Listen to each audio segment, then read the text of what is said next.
कथा सरितसागर, अध्याय 86। राजा यशकेतु, उसकी विद्याधरी पत्नी और वफादार मंत्री। निष्कर्ष।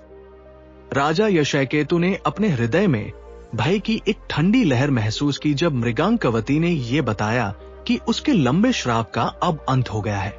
उसने प्राचीन स्मृतियों से भरी आंखों के साथ अपने पति की ओर देखा और कहा, मेरे पति, मेरे पिता ने एक बार यह आदेश दिया था कि कृतंत संत्रास नामक एक राक्षस महीने में 2 बार मुझे निगल जाएगा क्योंकि मैंने उनकी उपेक्षा की थी। उन्होंने ये नियति निश्चित की थी कि जब यशकेतु नामक एक मानव राजा मुझे बचाएगा तभी मुझे मुक्ति मिलेगी। अब जबकि आपने उस राक्षस का वध कर दिया है, मेरा श्राप समाप्त हो गया है। मुझे अब निषद पर्वत पर अपने पिता के पास वापस जाना चाहिए, क्योंकि मुक्त होने के बाद हम दिव्य प्राणियों को अपने स्थान पर लौटना ही पड़ता है। राजा उसे खोने के विचार से ही दुख से भर गए और उन्होंने कांपती हुई आवाज में प्रार्थना की, हे सुंदरी, मुझ पर कृपा करें और 7 दिनों तक न जाए। आइए हम इस बीच बगीचे में मनोरंजन करके बिछड़ने के इस दुख को कम करें। मृगांकवती उनकी बात मान गई और उन्होंने उस वैभवशाली नगर के बगीचों और बावड़ियों में 6 दिन बिताए।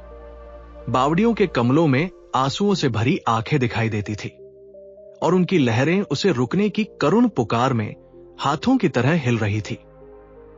7वें दिन राजा ने चतुराई से अपनी प्रियतमा को उस फटिक मंडप की ओर ले लिया जहां जादुई द्वार छिपा हुआ था। उन्होंने अचानक अपनी बाहें उस कन्या के गले में डाल दी और उस बावड़ी में कूद गए जो उन्हें वापस मनुष्यों की दुनिया में ले जाती थी। वे दोनों एक साथ राजा के अपने नगर के बगीचे की एक बावड़ी के बीच में प्रकट हुए। माली अपने राजा को देखकर बहुत प्रसन्न हुए और वे मंत्री दीर्घदर्शी को अचानक आगमन की सूचना देने के लिए दौड़े। मंत्री आए और अपने स्वामी के चरणों में गिर पड़े, लेकिन वे चकित थे कि राजा ने इस दिव्य अप्सरा को कैसे प्राप्त किया।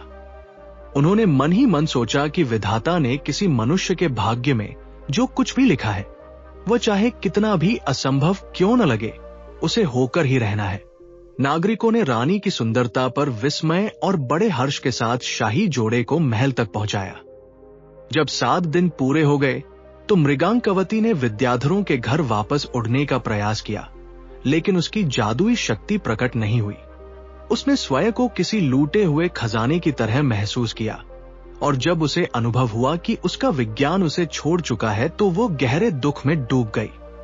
राजा ने पूछा कि वो उदास क्यों है और उसने उत्तर दिया, चूंकि श्राप समाप्त होने के बाद मैं आपके प्रति अपने प्रेम के कारण यहाँ इतने समय तक रुकी रही, इसलिए मेरी शक्ति मुझे छोड़ चुकी है।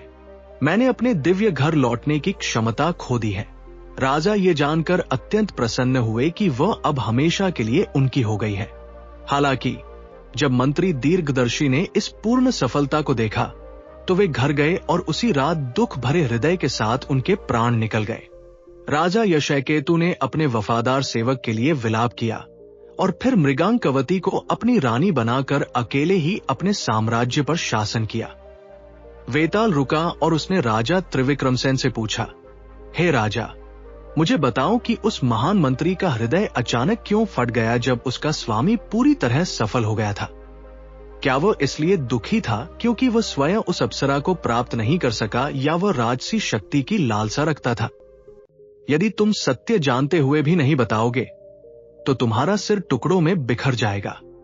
राजा त्रिविक्रमसेन ने उत्तर दिया, वो मंत्री न तो ईर्ष्यालु था और न ही महत्वाकांक्षी। उसने स्वयं से कहा कि यदि राजा ने केवल साधारण स्त्रियों के मोह में अपने राज्य की उपेक्षा की तो वो अब एक दिव्य अप्सरा के प्रति आसक्ति में तो और भी अधिक ऐसा करेगा। उसने अनुभव किया कि उसके सभी कष्टों और यात्राओं ने राजा के चरित्र के दोष को ठीक करने के बजाय उसे और अधिक बढ़ा दिया है। इसी निराशा के भारी बोझ ने उसका हृदय तोड़ दिया। वेताल ने राजा का वह बुद्धिमान न्याय सुना और तुरंत उनके कंधे से गायब होकर फिर से अशोक के वृक्ष पर लौट गया। दृढ़ निश्चयी राजा बिल्कुल नहीं डगमगाए और उस प्राणी को बलपूर्वक वापस लाने के लिए एक बार फिर उसके पीछे दौड़े। दोस्तों, अगर आपको ये कहानी पसंद आई हो तो इस वीडियो को लाइक करें, चैनल को जरूर सब्सक्राइब करें। धन्यवाद।